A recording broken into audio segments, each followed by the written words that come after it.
This week on Paddle Tales, we're exploring the Madawaska River.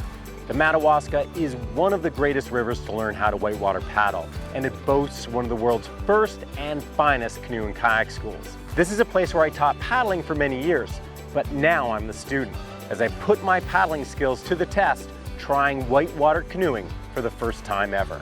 But before we dive right into it, please subscribe to PaddleTV if you haven't already, and follow us on Facebook and Instagram, because we have lots more Paddle Tales episodes, paddling tips, and more coming your way.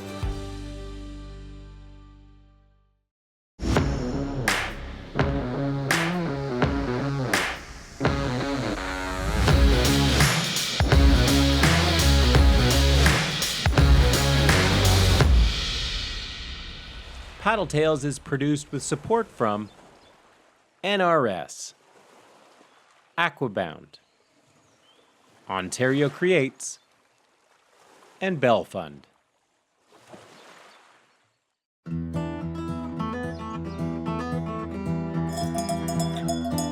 We're at the Madawaska Kanu Centre on the Madawaska River. Now this is one of the original canoe and kayak schools in North America. And I actually used to teach kayaking here. That was quite a while ago. Since that time, I've paddled a lot of whitewater and a lot of different crafts. But one of the types of paddling I haven't really done is solo whitewater canoeing. And so on this trip, I'm going from instructor at MKC to a student of whitewater solo canoeing.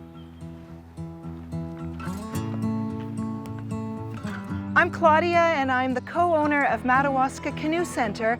It's a 3-generation family business and is the first whitewater school in the world. We are on the Madawaska River, which is just east of Algonquin Park. It is between Toronto and our nation's capital, Ottawa, in the Ontario Highlands. Madawaska Kanu Centre is a paddling destination for people to learn how to paddle whitewater, whether it's kayaking, canoeing. People from around the world come to the Madawaska River because it's the perfect learning environment, from if you're a beginner to if you're an advanced and you want to develop your technical paddling skills further. These are all the solo canoes. So there's... What's good for a big, clumsy... a Zephyr. So I think this is going to be the boat for you. So the new boat that Ken is starting in on is actually considered the most difficult because you're kneeling, so your center of gravity is higher and you're only paddling on one side. Where in a kayak you're low down and you have 2 blades. So I'm curious how the transition from kayaking to canoeing will go. It's got 2 straps, so one for like high up on your thigh and one for keeping your knees down. And you want to have them pretty snug, just like in a kayak. I consider myself a mermaid, half boat, half human. So be a mermaid. Be a mermaid. Be a boat mermaid. MKC has a very special place in my heart. The whole setup, from the resort in that wilderness environment and the little shop and the amazing food, and the fact as a student you can just walk your kayaks or canoes right down to a beautiful section of learning whitewater. For many people, it's the place to go to get a foundation of whitewater canoeing before going on a major whitewater canoeing expedition. We're on what is called the middle Madawaska because it's between 2 release dams. So we get 6.5 hours of water releases at whitewater flows a day. I love it when people come up, you know, maybe 2 years after their first course, and they're like, Claudia, I don't think the water's up to its full height. And I'm like, sure is, you've just gotten better.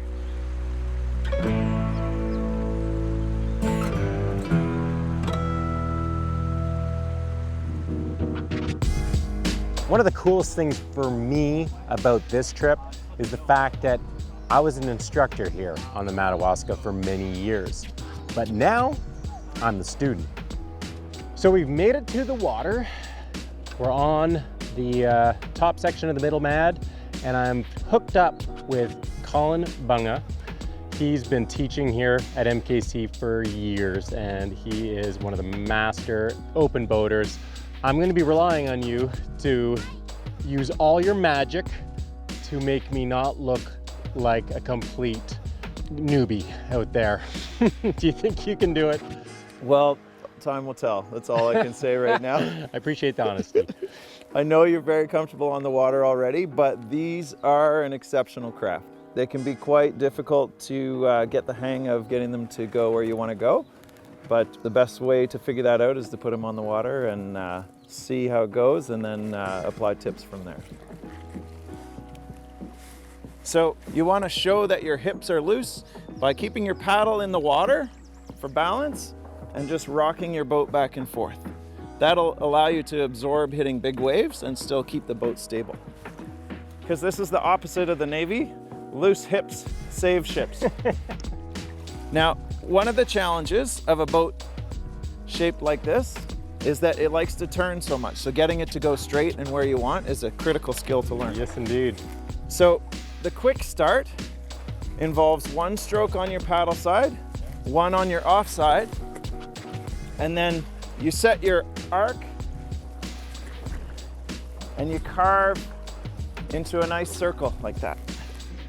All right. Beautiful. Clearly not your first time in a boat. All right. Perfect. I think we're ready for the rapids. Ready for some whitewater. Let's do it. One of the great things about this place is that even in the middle of July or August, we still have great water flows. And it's warm, which won't really matter because of your incredible instruction. I won't be flipping.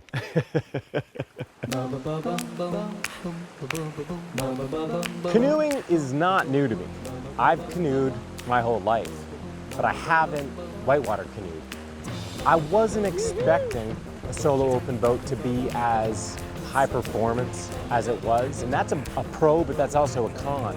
When you're only paddling with one blade and it's that responsive, you need to be able to make corrections very quickly. It was tricky at first, it took some warming up. Nicely done. Loose hips stabilizes ships. That's right. Let's try this bit here. The Madawaska is a Canadian Shield river, and that means drop, pool, drop, pool. So at the end of each rapid, you can collect yourself. So it's a perfect teaching river. It's very technical, but it's not pushy big water, so it's not intimidating. It's just such a great learning river because it has a variety of rapids. Magically enough, it starts with the more calm introductory currents, and then as the river moves downstream, it gets more exciting and more technical. So it provides this perfect progression. All right. Well done, you made it. So far, so good. There's some bigger stuff coming up. Yeah, we're far from done. You ready? I'm following you. Let's see how it goes. Good luck. All right, thank you. One of the things I'm struggling with is understanding the draft of my canoe, which is how deep in the water is my canoe actually sitting, and so what can I get over and what can I get over? All right. Nicely done. Whoa. It's a bit of a learning experience right now. You know, the only scary part for me is if I'm on my offside and I hit rock, I'm not used to not having a paddle there. Swap! It throws a interesting twist into the river running equation. That's a quick one. Whoa! Whoa! Nice recovery! I wanted to go! Ken is definitely a pretty unusual student. We don't get too many former world champion kayakers coming to learn how to open boat, but he's picked everything up really, really quickly, of course. I think anytime anyone is trying something new for the first time, just the aspect of being a beginner again is a challenge. So having the patience with himself to be such an advanced paddler in one boat, but a beginner in another boat is hard on the ego. I have so much respect for anybody who chooses to be a beginner again. Woo! Sweet! Nicely done! Success.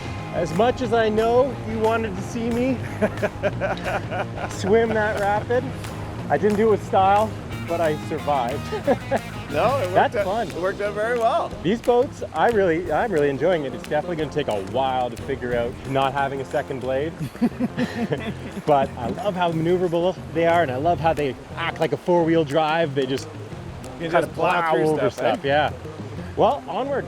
We got chalet next. Do some gates. Sounds good.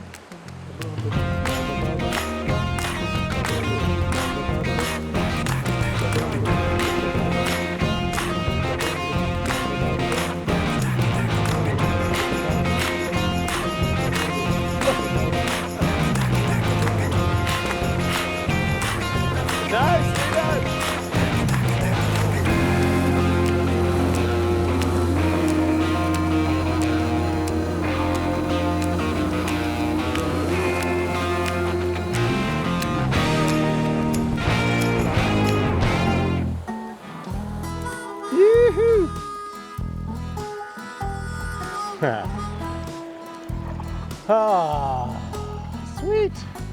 All right. Made it. Well, it's official. There's a good chance I'll get down a rapid without flipping, but I am going to flip. That's inevitable. I know it's coming. I need to learn how to get these things upright. All right, should we give it a shot? Well, yeah. What's the trick to rolling these things? Well, you tuck yourself up tight. First of all, to protect your body, stay nice and shallow.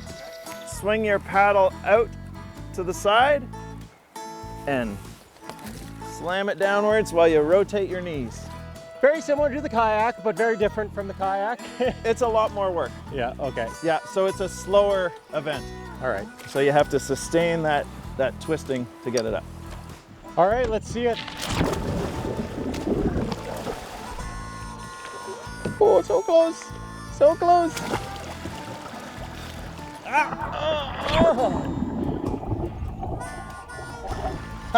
Full bail.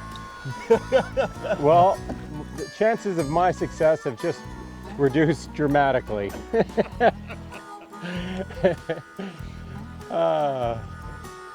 Here goes nothing. I was really looking forward to trying to roll a canoe because I've never done it before, but I didn't really have high expectations. You know, a successful day these days seems to be a day where I don't flip. And so I just haven't had as much rolling practice as I used to have. So I didn't have high expectations of being able to roll, which is good because, man, I struggled with that roll. I learned very quickly a canoe rolls very differently from a kayak. A canoe fills up with water. As soon as you're upside down, you've got this massive amount and weight of water. You're just fighting. Oh, I haven't got water up my nose in a long time. It sucks. Although I could use that as an excuse not to roll the canoe on this trip, I have to get it. I'm not going to be happy if I don't get it. Oh, man. Well, I'll tell you what, Colin.